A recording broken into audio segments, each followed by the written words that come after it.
ಎಲ್ಲರಿಗೂ ನಮಸ್ಕಾರ. S L Bhyrappa ಅವರ ಉತ್ತರಕಾಂಡ ಕಾದಂಬರಿಯನ್ನು ಮುಂದುವರಿಸೋಣ. ರಾಮ ಮತ್ತು ಸೀತೆಯರ ವಿವಾಹ ಆಗತ್ತೆ.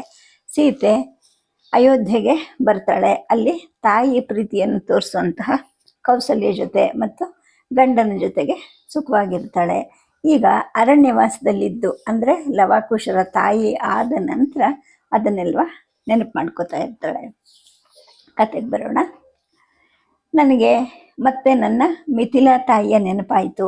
ಅವರು ಯಾವತ್ತೂ ನನಗೆ ಹೀಗೆ ತಲೆ ಬಾಚಿರಲಿಲ್ಲ. ಹೆರಳು ಹಾಕೋದಿರಲಿ, ಜಡೆ ಕೂಡ ಹಾಕಿರಲಿಲ್ಲ. ಅವ್ರಿಗೆ ಹೆರಳು ಹಾಕೋಕ್ಕೆ ಬರ್ತಿತ್ತೋ ಇಲ್ವೋ ಗೊತ್ತಿಲ್ಲ. ತಮ್ಮ ಔರಸ ಪುತ್ರಿ ಅಂದರೆ ಅವ್ರ ಸ್ವಂತ ಮಗಳಾದ ಊರ್ಮಿಗೂ ಕೂಡ ಯಾವತ್ತೂ ಅವರು ಹೆರಳು ಹಾಕಿದ್ದನ್ನು ನಾನು ನೋಡೇ ಇರಲಿಲ್ಲ. ಮಕ್ಕಳಿಗೆ ಸ್ನಾನ ಮಾಡಿಸೋದು, ಬಟ್ಟೆ ಹಾಕೋದು, ತಲೆ ಬಾಚೋದು ಇವೆಲ್ಲವೂ ಅದರಲ್ಲೇ ನುರಿತ ಪರಿಚಾರಿಕೆಯರ ಕೆಲಸ ಆಗಿತ್ತು.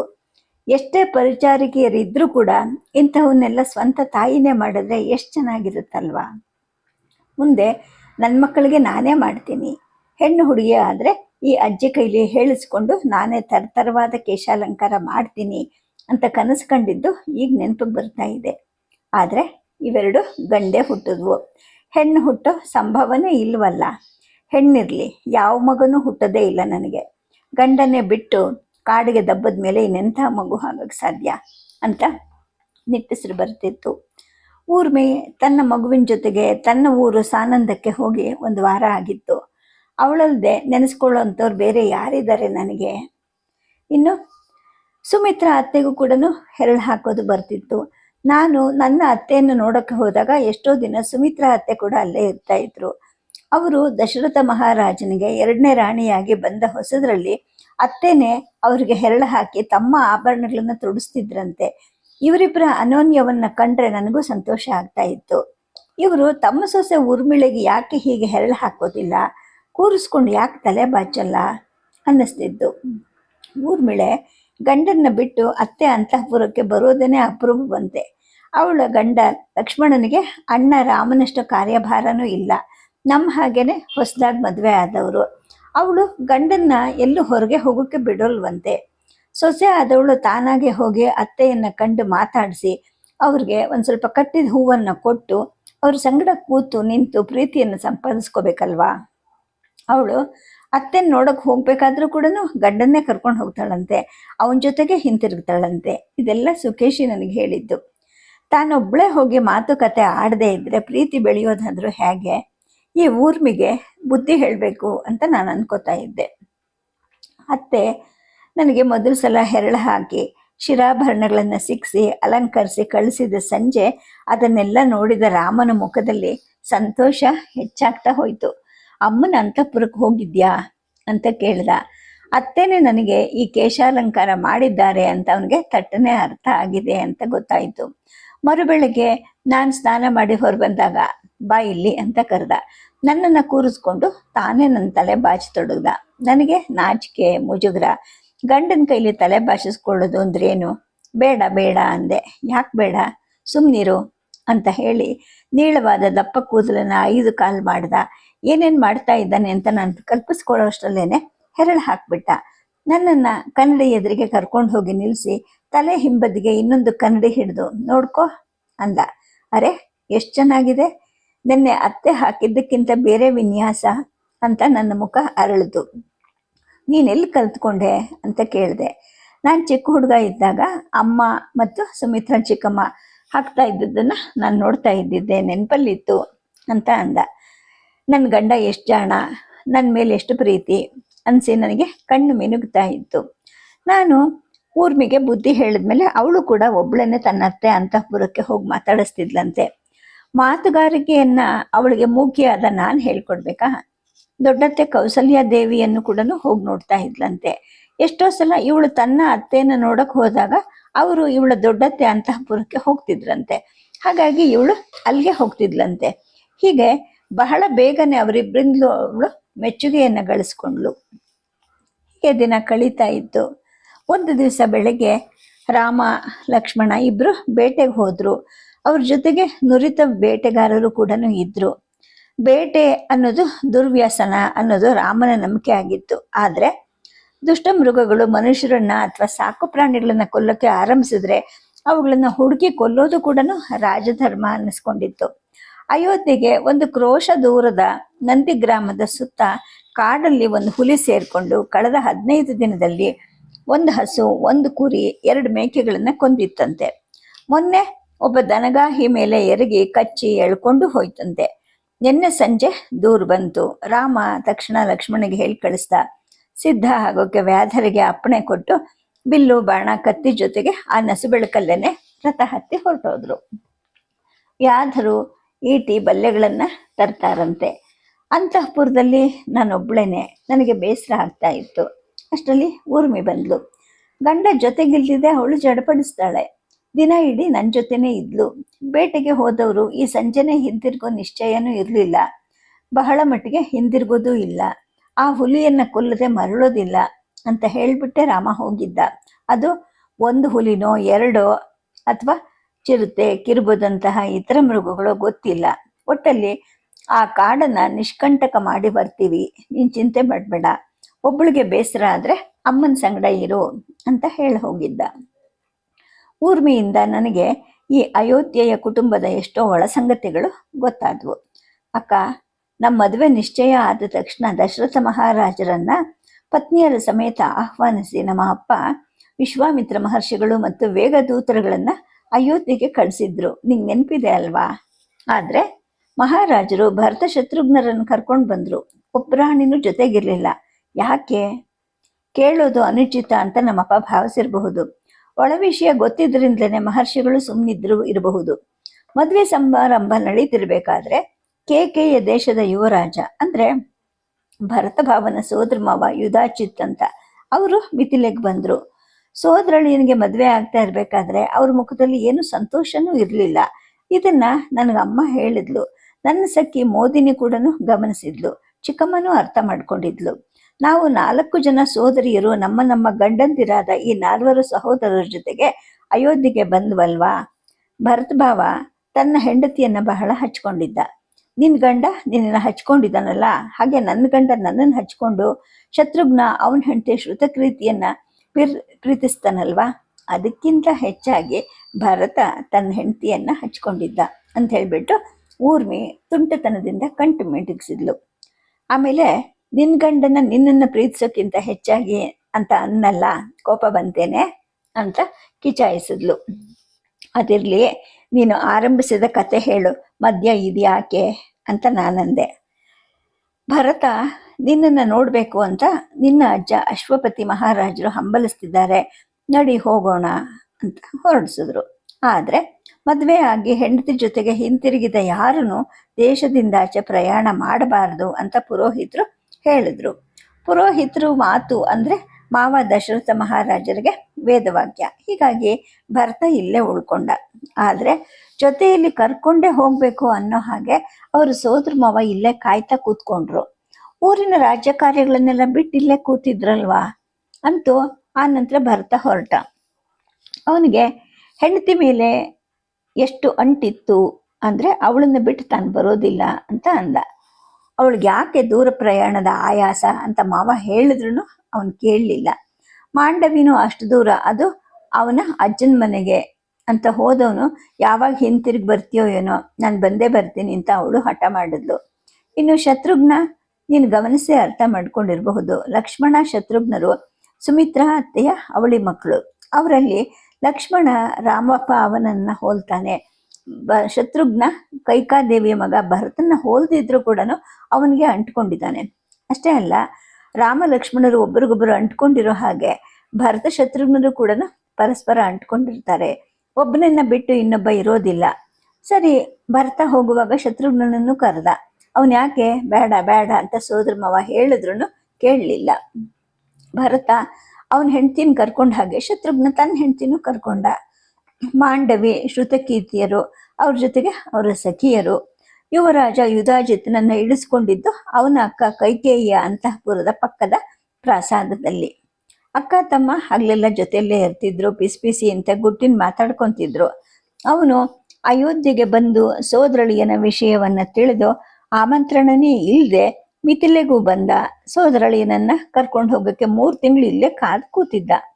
ಇವುಗಳನ್ನೆಲ್ಲ ತಾಳೆ ಹಾಕಿ ಇದ್ರಲ್ಲಿ ಯಾವುದೋ ಸಂಚು ಇರಬಹುದಾ ಅಂತ ಅರಮನೆಯ ಸೇವಕ ಸೇವಿಕೆಯರು ಊಹಾಪೋಹ ನಡೆಸ್ತಾ ಇದ್ರು. ಈ ಊಹಾಪೋಹಗಳಲ್ಲಿ ನಿಜ ಇದ್ರೂ ಇರಬಹುದು ಅಂತ ನನಗೂ ಅನ್ಸಿತ್ತು ಅಕ್ಕ. ಆದ್ರೆ ಅದನ್ನ ತರ್ಕಬದ್ಧವಾಗಿ ಗ್ರಹಿಸಿ ನಂಬಕ್ಕೆ ಸಾಧ್ಯ ಆಗ್ತಿರ್ಲಿಲ್ಲ. ತಲೆಯಲ್ಲೆಲ್ಲ ಬರೀ ಗೊಂದಲ ಅಂತ ಊರ್ಮಿ ಹೇಳಿದ್ಲು. ಮದುವೆಯಾಗಿ 7 ವರ್ಷ ಆದ್ರೂ ದಶರಥ ಮಹಾರಾಜರಿಗೆ ಕೌಸಲ್ಯ ದೇವಿಯಿಂದ ಮಕ್ಕಳಾಗಿರ್ಲಿಲ್ವಂತೆ. ದೇವರಿಗೆ ಹರಕೆ ಹೊತ್ತರು, ಹವನ ಹೋಮ ಮಾಡಿಸಿದ್ರು, ಪ್ರಯೋಜನ ಆಗಲಿಲ್ಲ. ಆಮೇಲೆ ಹಿರಿಯ ಹೆಂಡತಿಯ ಒಪ್ಪಿಗೆ ಪಡ್ಕೊಂಡು ಸುಮಿತ್ರಾ ದೇವಿಯನ್ನು ಮದುವೆ ಮಾಡಿಕೊಂಡ್ರು. ಮತ್ತೆ 7 ವರ್ಷ ಕಳೆದ್ರು, ಹಲವು ದೇವರಿಗೆ ಹರಕೆ ಹೊತ್ತರು ಕೂಡ ಉಪಯೋಗ ಆಗಲಿಲ್ಲ. ಮಹಾರಾಜರು ಆಡಳಿತದಲ್ಲಿ ದಕ್ಷರು, ಧರ್ಮಪರರು, ತಮ್ಮ ವಂಶದ ಬಗ್ಗೆ ಭಕ್ತಿ ಅಭಿಮಾನ ಇಟ್ಕೊಂಡವರು. ತಮ್ಮ ಪುರಾತನ ವಂಶ ಬೆಳೆದು ಮುಂದುವರಿಯೋದು ಬೇಡವೇ ಅನ್ನೋ ಒಂದು ಚಿಂತೆ ಅವರನ್ನು ಆವರಿಸಿತ್ತು. ಜೊತೆಗೆ ಅವ್ರಿಗೆ ಹೆಂಡತಿಯರಲ್ಲಿ ಆಕರ್ಷಣೆ ಕಡಿಮೆ ಆಗುವಷ್ಟು ವಯಸ್ಸು ಆಗ್ತಾ ಬಂದಿತ್ತು.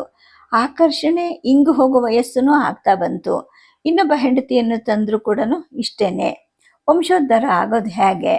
ಜೊತೆಗೆ ಮುಪ್ಪು ಅಡರುವ ವಯಸ್ಸಿನಲ್ಲಿ ಗಂಡಸರಿಗೆ ಚಪಲನೂ ಉಲ್ಬಣಿಸುತ್ತಂತೆ ಅಂತ ಊರ್ಮಿ ಹೇಳ್ತಾ ಇರ್ಬೇಕಾದ್ರೆ ನಾನು ಅವಳನ್ನ ತಡೆದೆ. ಯಾರೇ ನಿನಗಿವೆಲ್ಲ ಹೇಳಿದ್ದು?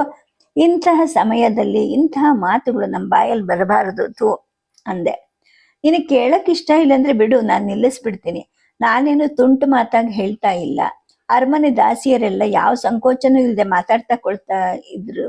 ಆ ಸಂಗತಿ ಇದು.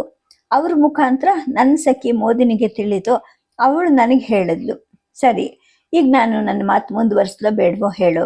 ತಿಳ್ಕೊಳ್ದಿದ್ರೆ ನಿನಗೆ ನಷ್ಟ, ನನಗೇನು ಅಂತ ಮುಖ ಊದಿಸ್ಕೊಂಡ್ಲು. ಹೇಳು ಅಂತ ನಾನಂದೆ. ದಶರಥ ಮಹಾರಾಜರಿಗೂ ಹಾಗೇನೆ ಮುಪ್ಪಿನ ಆರಂಭದ ಚಪಲ ಕಾಣಿಸ್ಕೊಳ್ತು. ಈಗ ಇನ್ನೊಂದು ಮದುವೆ ಆದ್ರೂ ಮಕ್ಕಳಾಗ ಭರವಸೆ ಇಲ್ಲ.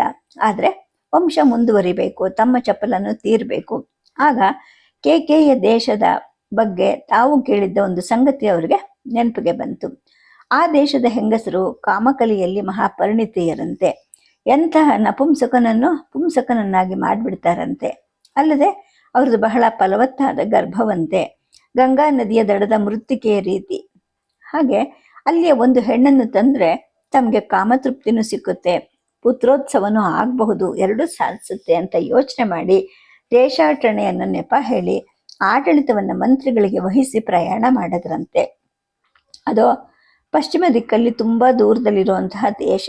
ಅವೆಷ್ಟೋ ಹೊಳೆ ಹಳ್ಳ ನದಿಗಳನ್ನು ದಾಟಿ, ಅದೆಷ್ಟೋ ಬೆಟ್ಟಗುಡ್ಡಗಳ ಸಾಲನ್ನು ಹತ್ತಿ ಇಳಿದು, ಅವೆಷ್ಟೋ ಕೃಷಿ ಭೂಮಿ, ದಟ್ಟವನ, ಕುರುಚಲು ಕಾಡುಗಳನ್ನ ಹಾಯ್ದು ಹೋಗ್ಬೇಕಾದಷ್ಟು ದೂರ ಇತ್ತದು. ಕೊನೆಗೆ ತಲುಪಿದ್ರು. ಅಂಗರಕ್ಷಕ ದಳದ ಜೊತೆಗೆ ಇವರು ನಗರದ ಹೊರಗಡೆ ಉಳ್ಕೊಂಡು ಅರಮನೆಗೆ ಸಾರಥಿಯನ್ನ ಕಳಿಸಿದ್ರು. ಅಯೋಧ್ಯ ನಗರ ಮತ್ತು ದಶರಥ ಮಹಾರಾಜರ ಹೆಸರನ್ನು ಕೇಳಿದವರೇ ಯಾರೂ ಇಲ್ಲ. ಸ್ವಯಂ ಅಶ್ವಪತಿ ರಾಜನೇ ಸ್ವಾಗತ ಸಾಮಗ್ರಿಗಳ ಜೊತೆಗೆ ಬಂದ, ಇವರನ್ನು ಕರ್ಕೊಂಡು ಹೋದ. 1 ದಿನ ವಿಶ್ರಮಿಸಿಕೊಂಡ ನಂತರ ಇವರು ದಯಮಾಡಿಸಿದ ಕಾರಣವನ್ನು ಕೇಳಿದ್ನಂತೆ. ತಮಗೆ ವಂಶೋದ್ಧಾರಕನನ್ನು ಕೊಡುವಂತಹ ಕನ್ಯೆಯನ್ನ ಅರಸಿ, ಈ ದೇಶದ ಕನ್ಯೆಯರು ಅಂತಹ ಶಕ್ತಿವಂತಿಯರು ಅಂತ ಕೇಳಿದ್ದೀನಿ, ಹಾಗಾಗಿ ತಾನು ಬಂದಿದ್ದೀನಿ. ತಾವು ಉತ್ಕೃಷ್ಟ ವಂಶದ ರಾಜರಾಗಿರೋದ್ರಿಂದ ತಮಗೆ ರಾಜವಂಶದ ಕನ್ಯೆನೇ ಬೇಕು ಅಂತ ದಶರಥ ಮಹಾರಾಜರು ಹೇಳಿದ್ರಂತೆ. ಇವ್ರಿಗಿಂತ ವಯಸ್ಸಲ್ಲಿ ಸ್ವಲ್ಪ ಕಿರಿಯ ಅಂತೆ ಅಶ್ವಪತಿ ಮಹಾರಾಜ. ಮನಸ್ಸಿನಲ್ಲಿ ಅವನಿಗೆ ಹರ್ಷ ಆಯ್ತಂತೆ. ಆದರೂ ಕೂಡ ತಕ್ಷಣ ಸಮ್ಮತಿಸದೆ 2 ದಿನ ಕಾಯಿಸಿ, ನನ್ನ ಮಗಳಿದ್ದಾಳೆ, ನೀವು ನೋಡಿ ಪರಸ್ಪರ ಸಮ್ಮತಿಸಿದ್ರೆ ಮುಂದಿನ ಮಾತು ಅಂತ ಹೇಳಿದ್ನಂತೆ. ಆ ಸಂಜೆನೆ ಕನ್ಯಾ ನಿರೀಕ್ಷಣೆನ ಏರ್ಪಾಟ್ ಮಾಡಿದ್ರಂತೆ. ಅಕ್ಕ, ನೀನು ನಮ್ಮ ಚಿಕ್ಕತ್ತೆ ಕೈಕೇಯಿಯನ್ನು ನೋಡಿದ್ಯಲ್ವಾ? 45 ವರ್ಷ ಆದರೂ ಕೂಡ ನೋಡಿದ ಗಂಡಸರ ಮನಸ್ಸನ್ನ ಪ್ರಚೋದಿಸಿ ಸೆಳ್ಕೊಳ್ಳೋ ಅಂತಹ ರಾಜಸ್ವರೂಪ ಅವ್ರದ್ದು. ಇನ್ನು 20ನೇ ವಯಸ್ಸಲ್ಲಿ ಹೇಗಿರ್ಬೇಕು ಯೋಚನೆ ಮಾಡು. ನೋಡಿದ ತಕ್ಷಣ ಪ್ರಾಯ ಬತ್ತುತ್ತಿದ್ದ ದಶರಥ ಮಹಾರಾಜರ ಪ್ರಕೃತಿ ಮಳೆ ಬಂದ ಮರುದಿನವೇ ಚಿಗುರು ನಿಲ್ಲೋ ಹಾಗೆ ಕಲಮಲಗೊಂಡಂತೆ. ಕನ್ಯೆನು ತನ್ನ ಪರಿಣಿತ ಕಣ್ಣುಗಳಿಂದ ಇವರ ಕಣ್ಣುಗಳ ಜೊತೆಗೆ ಮೌನವಾಗಿ ಸಂವಹನೆ ಮಾಡಿದ್ಲಂತೆ. ಇವರು ಸೋತು ಶರಣಾಗಿರೋದು ಅವಳಿಗೂ ಗೊತ್ತಾಯಿತು, ಅವಳ ತಂದೆ ತಾಯಿಗೂ ಗೊತ್ತಾಯಿತು. ಇವರು ಕೂಡ ಮನಸ್ಸಿನ ಅಡೆತಡೆ ಇಲ್ಲದೆ ತಮ್ಮ ಸಮ್ಮತಿಯನ್ನು ಹೇಳ್ಬಿಟ್ಟಿದ್ರಂತೆ. ಆ ನಂತರ ವಿವಾಹದ ಕರಾರುಗಳನ್ನೆಲ್ಲ ಆ ಕನ್ಯೆಯ ತಾಯಿ ಮಾತಾಡಿದ್ರಂತೆ. ಅವರ ಮನೆತನದಲ್ಲಿ ಆ ದೇಶದ ಪದ್ಧತಿಯಲ್ಲಿ ಹೆಂಗಸರ ಯಜಮಾನಿಕೆನೆ ಪ್ರಧಾನವಂತೆ. ಏನೇನ್ ಮಾತನಾಡಿತೋ ವಿವರ ಗೊತ್ತಿಲ್ಲ. ಒಟ್ಟಲ್ಲಿ ಹಿರಿಯ ಪಟ್ಟದ ರಾಣಿ ಮತ್ತು ಎರಡನೇ ಇನ್ನೊಬ್ಬಳಿರುವಾಗ ಚಿಕ್ಕ ವಯಸ್ಸಿನ ನನ್ನ ಮಗಳು ಅವ್ರ ಕೈಗೆ ಸಿಕ್ಕಿ ನರಳಲ್ವಾ? ಇಷ್ಟು ಚಿಕ್ಕ ಪ್ರಾಯದ ಸೌಂದರ್ಯ ತುಂಬಿ ತುಳುಕ್ತಿರೋ ನನ್ನ ಮಗಳನ್ನ ಕಂಡ್ರೆ ಅವರಿಬ್ಬರಿಗೆ ಹೊಟ್ಟೆಯಲ್ಲಿ ಕಿಚ್ಚು ಹೊತ್ತುತ್ತೆ. ಅಷ್ಟು ದೂರದ ದೇಶದಲ್ಲಿ ನನ್ನ ಮಗಳ ಕಷ್ಟ ಸುಖ ನೋಡೋಕೆ ನಾವು ಯಾರು ಹತ್ತಿರದಲ್ಲೂ ಇರೋದಿಲ್ಲ. ಅವಳು ಸುಖವಾಗಿರೋದಕ್ಕೆ ಯಾರು ಹೊಣೆ ಅಂತ ಆ ತಾಯಿ ಖಡಾಖಂಡಿತವಾಗಿ ಕೇಳಿದ್ಲಂತೆ. ಆಗ ಮಾವನವ್ರು ಹೇಳಿದ್ರಂತೆ, ನಾನು ಇಕ್ಷ್ವಾಕು ವಂಶದವನು, ಆಡಿದ ಮಾತಿಗೆ ತಪ್ಪವನಲ್ಲ ಅಂತ ಆಣೆ ಮಾಡಿದ್ರಂತೆ. ಮುಂದೆ ಇನ್ನು ಏನ್ ಮಾತನಾಡಿತೋ ಗೊತ್ತಿಲ್ಲ ಅಂತ ಊರ್ಮಿ ನಿಲ್ಸಿದ್ಲು. ನಾನು ಕೇಳಿದೆ, ಈ ವಿವರವನ್ನೆಲ್ಲ ನಿನಗೆ ಯಾರು ಹೇಳಿದ್ದು? ಹೇಳಿದವ್ರಿಗೆ ಇದೆಲ್ಲ ಹೇಗೆ ಗೊತ್ತು ಅಂತ ಕೇಳಿದೆ. ಆಗ ಮತ್ತೆ ಊರ್ಮಿ ಹೇಳಿದ್ಲು, ಕೈಗೆ ಈ ವಧುವಿನ ಸಂಗಡನೆ ಒಬ್ಬ ಸಖಿ ಬಂದಿದ್ಲಂತೆ, ಗೂನು ಬೆನ್ನನವಳು, ಅರಮನೆಯ ಒಬ್ಬ ಸೇವಕಿ ರೇವಾ ಅಂತ. ಅವಳ ಕೈಲಿ ಗುಟ್ಟಿನಿಂದ ಹೇಳಿದ್ಲಂತೆ. ಆ ರೇವಾ ಅಷ್ಟೇ ಗುಟ್ಟಲ್ಲಿ ಇನ್ನಿಬ್ಬರಿಗೆ ಪಿಸಿಗೊಟ್ಟಿದ್ಲಂತೆ. ಆ ಇಬ್ರು ತಲಾ ಇಬ್ರು ಮೂವರಿಗೆ ಅತ್ಯಂತ ರಹಸ್ಯವಾಗಿ ಕಿವಿಯಲ್ಲಿ ಉಸಿರಿದ್ರಂತೆ. ಹೀಗೆ ಎಲ್ಲ ಸೇವಕಿಯರಿಗೂ ಇದು ಗೊತ್ತಿದೆ, ಅವರಿಂದ ಅವ್ರ ಗಂಡಂದ್ರಿಗೂ ಕೂಡ ಗೊತ್ತಾಗದೆ ಏನೂ ಇಲ್ಲ ಅಂತ ನಕ್ಳು. ಆಗ ನಮ್ಮ ಸುಕೇಶಿ ಮೋದಿನಿಯರು ಕೂಡ ಹೀಗೆ ಬಾಯಿ ಹರಕ್ರ ಅಂತ ನಾನು ಕೇಳಿದೆ. ನನಗೆ ಗೊತ್ತಿಲ್ಲ, ಮಿಥಿಲೆ ಅರಮನೆಯಲ್ಲಿ ಸೇವೆ ಮಾಡಿ ಬೆಳೆದವರ ಸಂಸ್ಕೃತಿನೇ ಬೇರೆ ಅಲ್ವಾ? ಇಷ್ಟಕ್ಕೂ ಅಂತಹ ವ್ಯಂಜಕ ಸಂಗತಿ ನಮ್ಮ ಕುಟುಂಬದಲ್ಲಾಗ್ಲಿ ನಮ್ಮ ಮದುವೆಯಲ್ಲಾಗ್ಲಿ ಏನಿದೆ ಅಂತ ಅವಳಂದ್ಲು. ಅವಳ ಮಾತು ನಿಜ ಅಂತ ನನಗೂ ಅನ್ನಿಸ್ತು. ಮತ್ತೆ ಅವಳು ಮುಂದುವರಿಸ್ತಾ ಹೋದ್ಲು ಊರ್ಮಿ.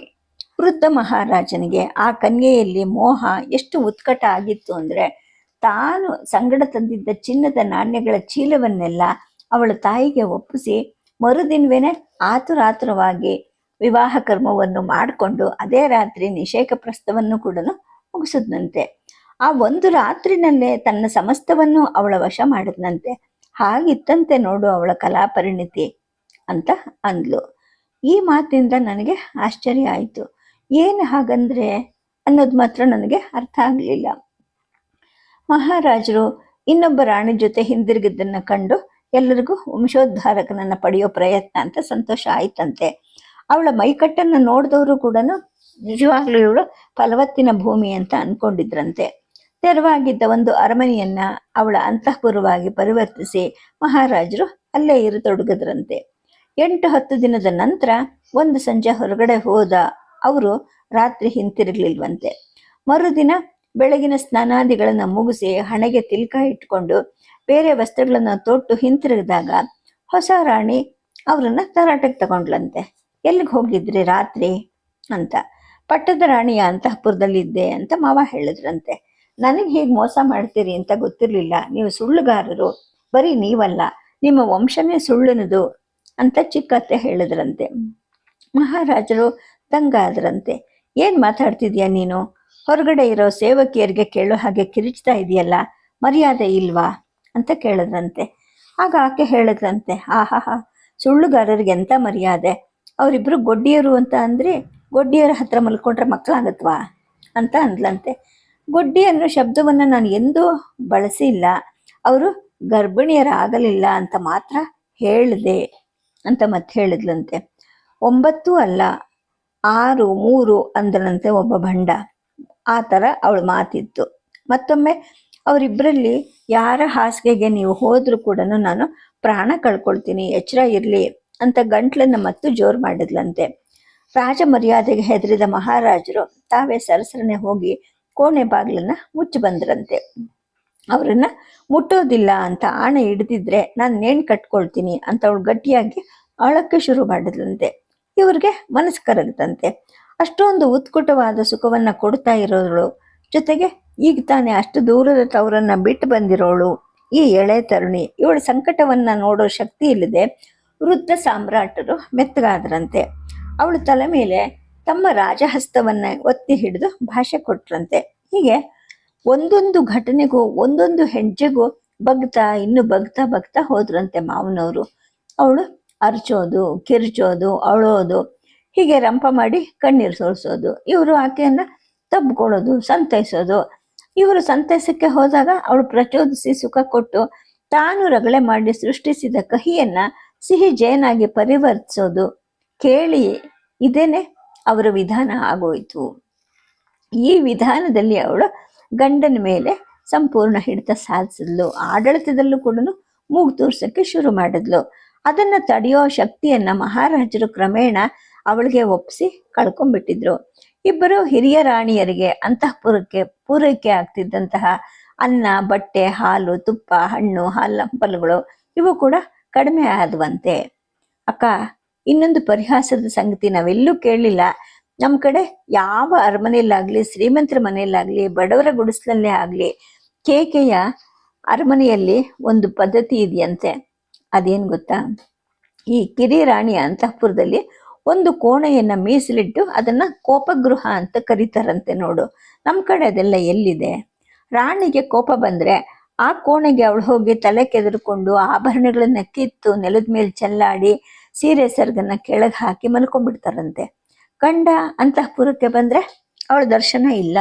ಎಲ್ಲಿ ಅಂತ ಕೇಳಿದ್ರೆ ಆ ಗೂನಿ ಸಖಿ ಇದಳಲ್ಲ, ಅವಳು ಹೇಳವಳಂತೆ ರಾಣಿಯವರು ಕೋಪಗೃಹದಲ್ಲಿದ್ದಾರೆ ಅಂತ. ಇವರು ಆ ಕೋಣೆಗೆ ಹೋಗಬೇಕು, ಒಳಗಿಂದ ಬಾಗಲು ಮುಚ್ಕೊಂಡು ಆಕೆನ ಸಮಾಧಾನ ಮಾಡಬೇಕು. ಅವಳು ಅಳ್ತಾ ಕರೀತಾ, ಈ ಅರಮನೆಯಲ್ಲಿ, ಈ ರಾಜ್ಯದಲ್ಲಿ ನನ್ನ ಕೇಳೋರು ದಿಕ್ಕಿರಲಿಲ್ಲ, ನಾನು ಬದುಕಿ ಪ್ರಯೋಜನವಿಲ್ಲ, ಬಹಳ ಇಷ್ಟು ದೂರದಲ್ಲಿರೋ ಈ ಕೆಟ್ಟ ಗಂಡನಿಗೆ ಕೊಟ್ಟು ನಮ್ಮಮ್ಮ ತಪ್ಪು ಮಾಡಿದ್ಲು ಅಂತ ಬಾಯಿಗೆ ಬಂದಂಗೆ ಆಪಾದನೆಗಳನ್ನ ಮಾಡ್ತಿದ್ಲಂತೆ. ಈ ರಾಜ, ನೀನು ನನ್ನ ಚಿನ್ನ, ನನ್ನ ಬಂಗಾರ, ನಿನಗೆ ನಾನಿದ್ದೀನಿ ಅಂತ ಒಂದೊಂದು ಆಪಾದನೆಯನ್ನು ದೀರ್ಘ ಮಾತುಗಳಿಂದ ಹೋಗ್ಲಾಡಿಸ್ತಿದ್ರಂತೆ. ಕೊನೆಗೆ ಅವಳು ಮುಂದಿಡೋ ಹೊಸ ಬೇಡಿಕೆಗೆ ತಥಾಸ್ತು ಅಂತ ಹೇಳಿ ಅವರೇ ಅವಳನ್ನ ಎಬ್ಬಿಸಿ ಕೂರಿಸಿ ನೆಲದ ಮೇಲೆ ಚೆಲ್ಲಿದ್ದ ಆಭರಣಗಳನ್ನ ತನ್ನ ಕೈಯಿಂದ ಆರಿಸಿ ತಂದುಕೊಟ್ಟು ಒಂದೊಂದ್ಸಲ ಮಹಾರಾಜ ಅವಳ ಪಾದವನ್ನು ಕೂಡ ಮುಟ್ಟಿ ಕ್ಷಮೆ ಬೇಡ್ತಾ ಇದ್ರಂತೆ. ಆಗ ಅವಳು ಪ್ರಸನ್ನಳಾಗ್ತಿದ್ಲಂತೆ ಅಂತ ಹೇಳಿದ್ಲು ಊರ್ಮಿ.